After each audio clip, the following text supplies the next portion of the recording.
Goal, nation's leading institute.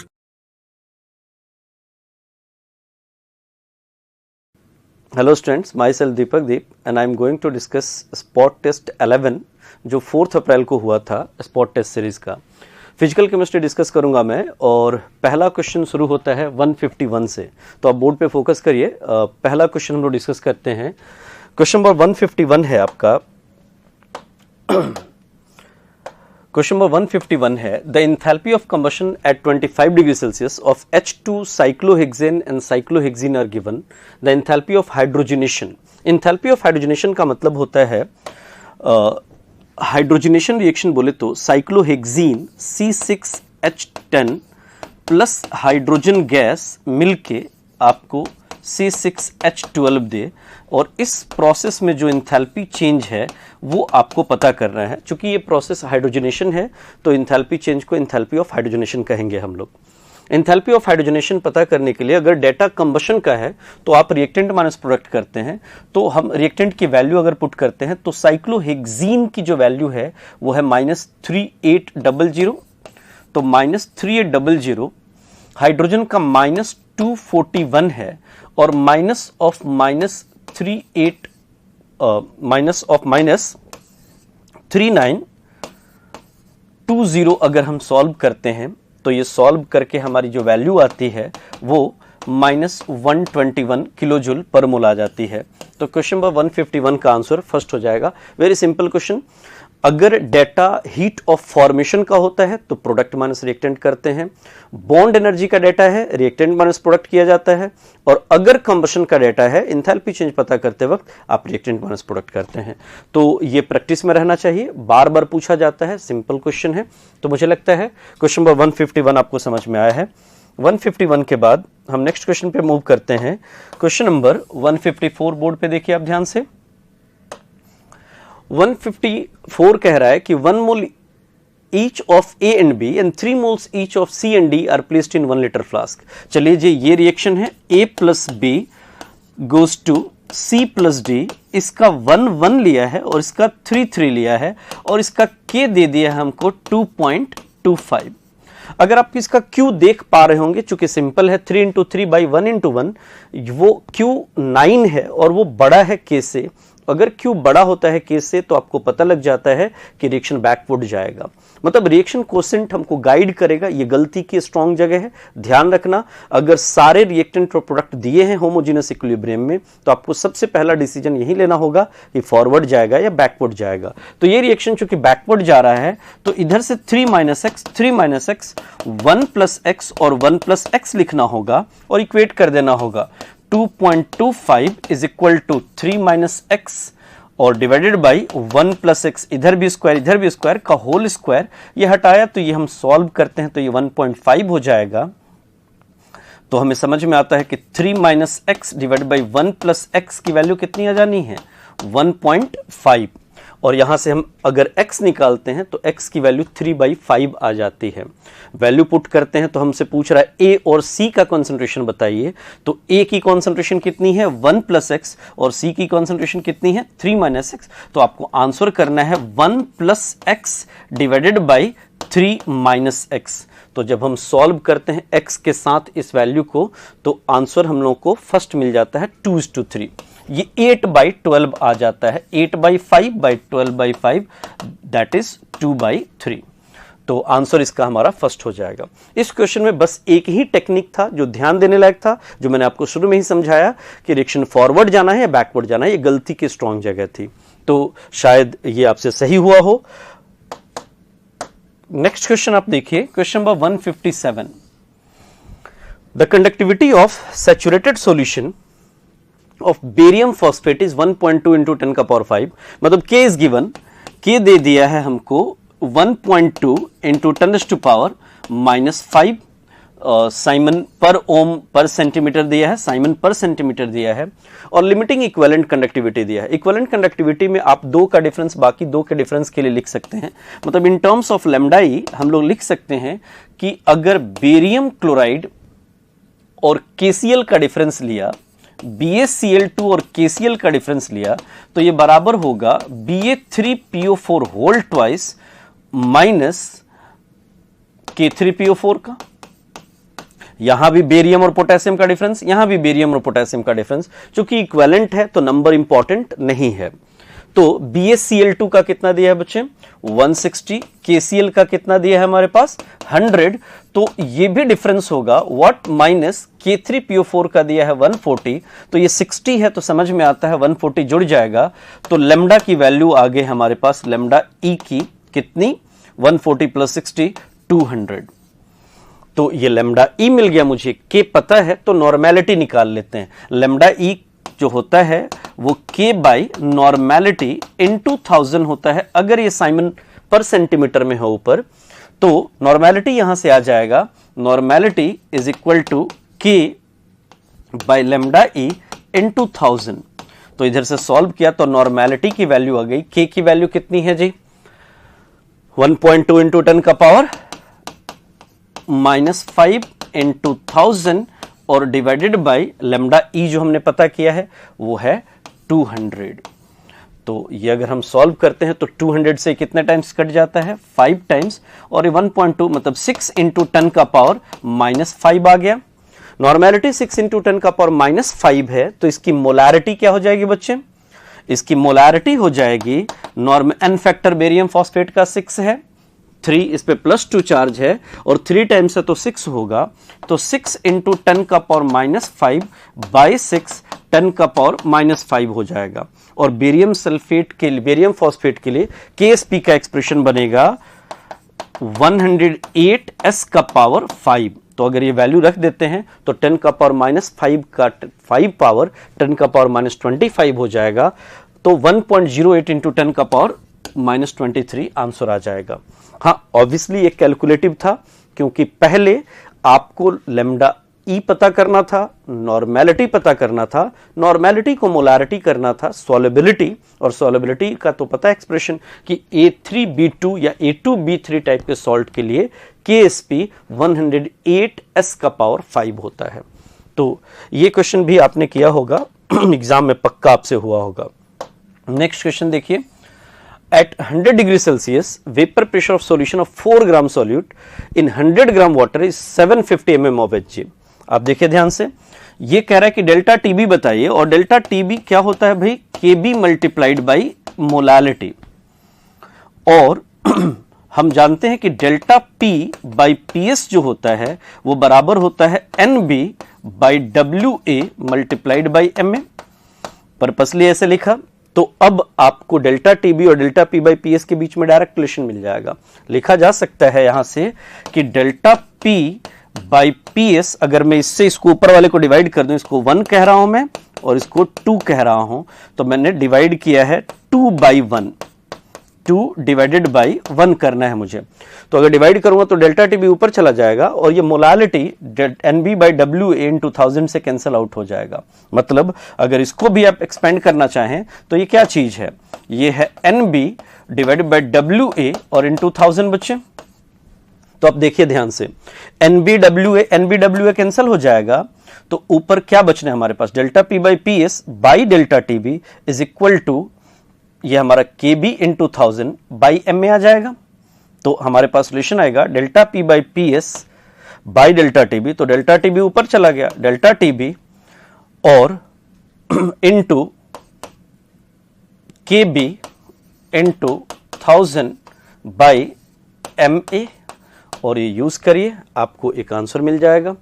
जब हम solve करते हैं तो डेल्टा पी अब हमारे पास 10 है और ये हमारा 750 है, डेल्टा टीबी की वैल्यू निकालनी है हमने, और केबी की वैल्यू 0.52 है इंटू 1000 है और मोलर मास 18 है।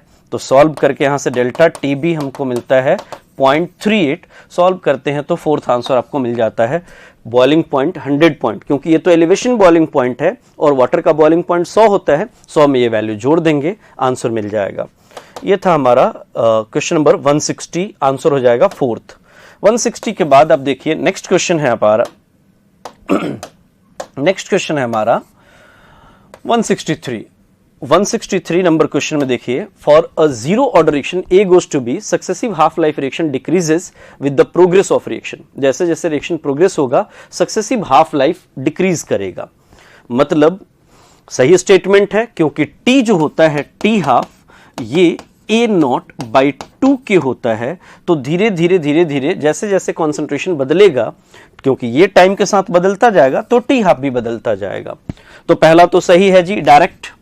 दूसरा, rate of a zero reaction R is equal to आप के कहते हैं, और इसी से तो ये डराइव करके लाते हैं। तो इनडायरेक्ट तरीके से दूसरा स्टेटमेंट भी सही है। तो आंसर हम कर देते हैं पहला सही, दूसरा सही और एक्सप्लेनेशन भी, तो आंसर 3 कर देते हैं। हाँ, इनडायरेक्ट एक्सप्लेनेशन अगर देखोगे तो आंसर 4 हो जाएगा, डायरेक्ट एक्सप्लेनेशन देखोगे तो आंसर 4 हो जाएगा। वैसे इनडायरेक्ट तरीके से डेरिवेशन से अगर हम जाएं तो आंसर 3 कर सकते हैं। तो आंसर 3 करते हैं इसका। नेक्स्ट क्वेश्चन देखिए,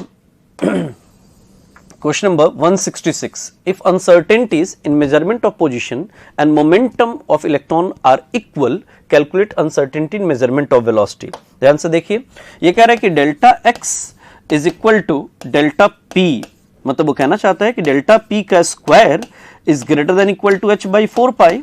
मतलब वो कहना चाहता है बच्चे कि m डेल्टा v का whole square is equal to greater than h by 4 pi. तो अगर हम m को इधर ले लें तो डेल्टा v जो हो जाएगा h by 4 pi m square का अंडर रूट हो जाएगा।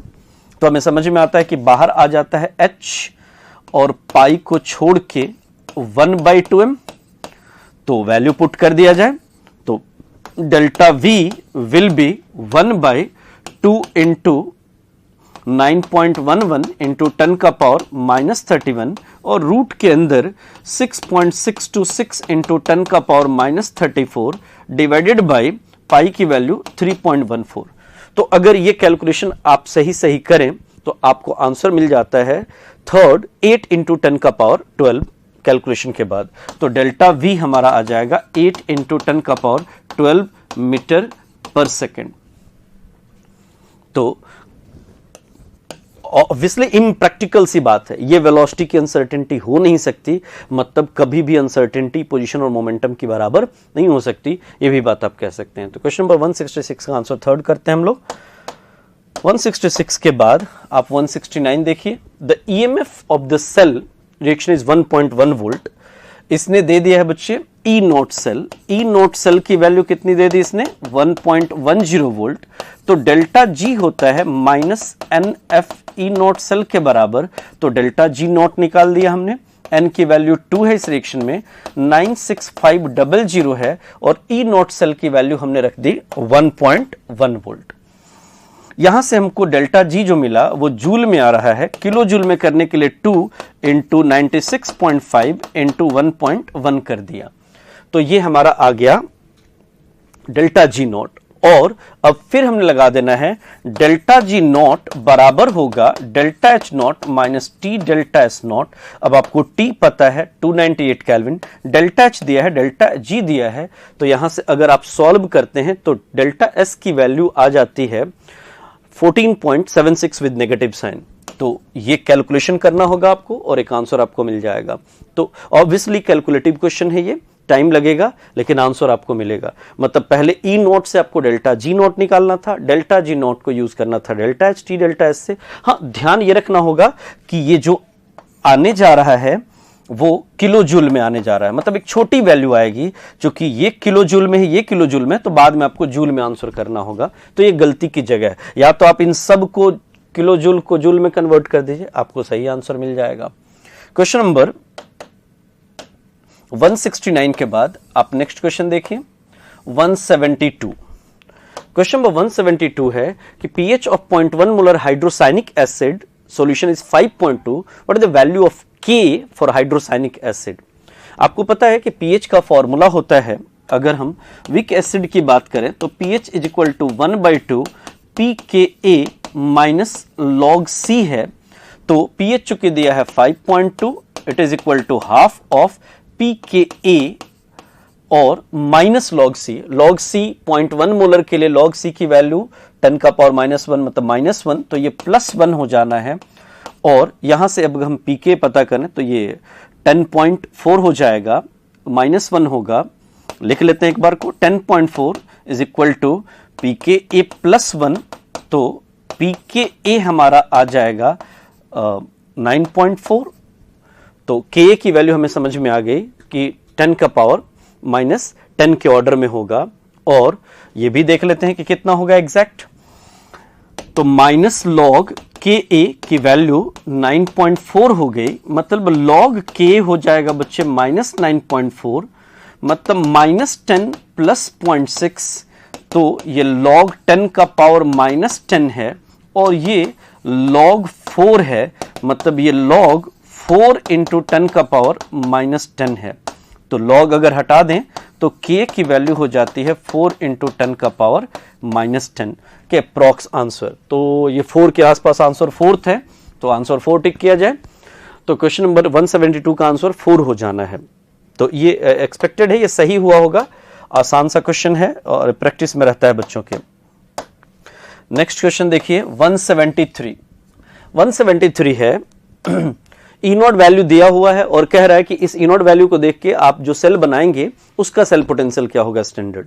आपको पता है कि जब आपको बोल दिया जाए सेल पोटेंशियल की सेल आप बनाएंगे तो आप कैथोड उसका लेते हैं जिसका एसआरपी ज्यादा होता है। तो एसआरपी किसका ज्यादा है, ये हमारा कैथोड हो जाना है, इसको हम कैथोड ले लेंगे और इसको हम एनोड ले लेंगे। तो कैथोड एनोड जैसे डिफाइन हुआ, एसआरपी है तो कैथोड माइनस एनोड करेंगे तो 0.77 माइनस 0.14 0.91 वोल्ट आ जाएगा। तो ये बहुत सिंपल क्वेश्चन है। आपको पता है कि ई नॉट सेल जो होता है वो बराबर होता है E nought RP of cathode minus E nought RP of anode. रखिए वैल्यू, आंसर मिलेगा। तो नेक्स्ट क्वेश्चन हम लोग देखते हैं, क्वेश्चन नंबर 173 के बाद 175। In the reaction between potassium permanganate and potassium iodide मतलब I नेगेटिव ऑक्सीडाइज होगा, पोटेशियम परमैंगनेट रिड्यूस होगा, और KMnO4 आपको पता है कि KMnO4 रिड्यूस होगा, मतलब ये +7 से चेंज होगा। और अगर मीडियम अभी नहीं दिया है तो इतना तो हम नहीं जानते, लेकिन ठीक है, आप ये समझ गए कि ये रिड्यूस होगा पोटेशियम परमैंगनेट। तो कह रहा है oxidation of manganese changes from +2 to +, ये तो गलत है, +7 में तो पहले से था, तो असर्शन सही है। पोटेशियम परमैंगनेट ऑक्सीडाइजिंग एजेंट है, आई नेगेटिव को ऑक्सीडाइज कर रहा है, लेकिन रीजन फॉल्स है। तो assertion is true but reason is false. 175 का आंसर हमें 1 करना चाहिए, तो 175 का आंसर 1 किया जाए। नेक्स्ट क्वेश्चन देखिए, 175 के बाद है बच्चे हमारा next question 178। KMnO4 oxidises oxalic acid, एक रिएक्शन दिया हुआ है, Mn है जी हमारा किस स्टेट में, +7 में, जा रहा है किस में, +2 में, N फैक्टर 5 है, तो इक्विवेलेंट वेट जो हो जाएगा वो 158/5 हो जाएगा, और 158 मतलब 5 का 3 15 1 8, तो ये हमारा 31.6 समझ में आ रहा है। आंसर हम लोग 31.6 करेंगे। सिंपल है ये भी क्वेश्चन। तो 1 जाएगा 0.6, 3 5 का 6 गुना, तो इक्विवेलेंट वेट 31.6 हो जाएगा। इसका आंसर सेकंड करेंगे। सिंपल क्वेश्चन था ये। नेक्स्ट क्वेश्चन देखिए आप 184। Zinc react with dilute HCl to give hydrogen, enthalpy change is this much, entropy is this much, फिर वहीं delta G Gibbs Helmholtz equation, delta G is equal to delta H minus T delta S लगाना है हमने, delta G हमको पता करना है, और डेल्टा H कितना दिया है बच्चे, -12.55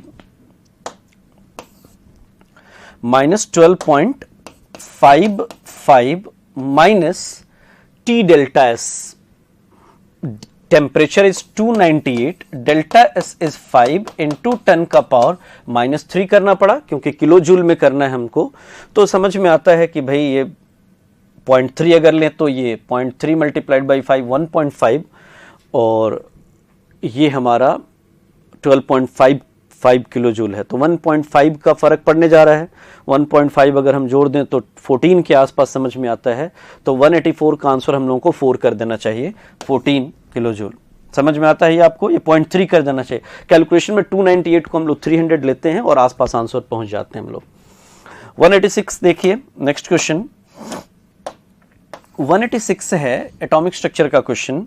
what is ratio of time period. आपको पता है कि टाइम पीरियड जो होता है डायरेक्टली प्रोपोर्शनल टू n³ और इनवर्सली प्रोपोर्शनल टू z² होता है। तो आपको बस ये करना है कि T1/T2 is equal to N1/N2 का पावर क्यूब और इनटू Z2/Z1 का स्क्वायर हो जाना है। तो किसमें? Second orbit of hydrogen and third orbit of helium, second and third orbit का पावर 3 मल्टीप्लाइड बाय हीलियम मतलब 2 और हाइड्रोजन मतलब 1 का स्क्वायर। तो समझ में आया, 2 का पावर 5 मतलब ऊपर तो 32 और 3 का पावर 3 मतलब 27। तो 32:27 आंसर सेकंड समझ में आता है। 186 सिंपल क्वेश्चन था, किया होगा आपने। नेक्स्ट क्वेश्चन देखिए, question number 189। Equal volumes of 3 acid pH 3, 4, 5 are mixed. तो pH 3 बोले तो 10 का पावर -3, pH 4 बोले तो 10 का पावर -4, pH 5 बोले तो 10 का पावर -5 इंटू 1 किया है by 3 litre is the final H positive का कॉन्सेंट्रेशन। सॉल्व करते हैं तो ये 3.7 इंटू 10 का पावर -4, 189 का फोर्थ आंसर आ जाता है। आप कर सकते हैं। क्या करना होगा हमको? 10 का पावर -3 अगर कॉमन ले लोगे तो ये 1.11 बाई 3 इंटू 10 का पावर -3 होगा। तो ये सॉल्व करके देखिए 3.7 इंटू 10 का पावर -4 आपको आसानी से मिल जाएगा। तो ये सिंपल क्वेश्चन था। हो सकता था आपको इसका pH भी पूछ ले तो वो भी आप कर सकते थे। क्वेश्चन नंबर 192 कह रहा है कि सोडियम सल्फेट आइसोटोनिक है NaCl के। आइसोटोनिक होने का मतलब ऑस्मोटिक प्रेशर बराबर होना, चूंकि T की बात नहीं किया तो कंसंट्रेशन I इंटू C बराबर करना। तो I इसका हम मान लेते हैं I multiplied by 0.04 is equal to 2 into 0.05। तो I विल बी 2.5 और I Na2SO4 का 1 + 2 अल्फा होगा। तो 2.5 is equal to 1 + 2 alpha, alpha is equal to 0.75। तो हमें समझ में आता है कि अल्फा अगर 0.75 आ गया तो परसेंटेज क्या आ गया जी? 75%। तो 192 का फर्स्ट आंसर आप टिक कर सकते हैं, सही आंसर होगा। 195 देखिए, नेक्स्ट क्वेश्चन है 195।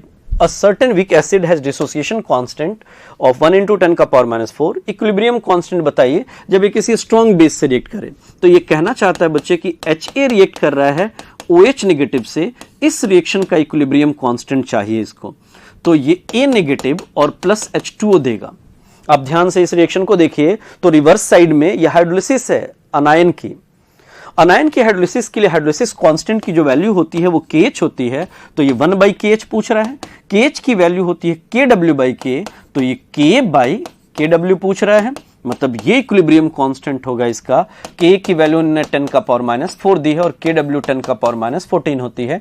तो आपको समझ में आता होगा कि आंसर 10 का पावर 10 हो जाएगा। बहुत सिंपल क्वेश्चन, बहुत ज्यादा पूछा जाता है ऐसा क्वेश्चन। ध्यान रखना है कि इसने पूछा क्या है, वो रिएक्शन लिखेंगे। रिएक्शन लिखते आपको दिख जाएगा कि क्या करना है आपको। लास्ट क्वेश्चन हम लोग देख लेते हैं।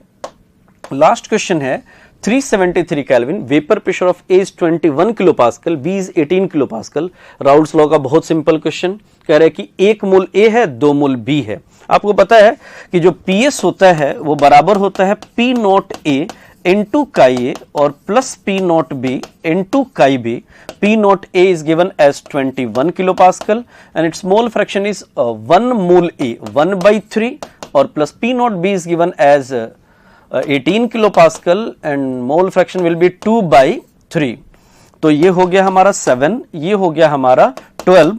तो आंसर समझ में आता है 19 kilopascal। तो 198 का सेकेंड आंसर हो जाएगा। एक्सपेक्टेड है आपने बहुत अच्छा पेपर किया हो। ओवरऑल पेपर वाज गुड, थोड़ा कैलकुलेटिव था लेकिन आदत तो डालनी होगी। तो मुझे लगता है सब लोगों ने बहुत अच्छा किया होगा। Thank you so much.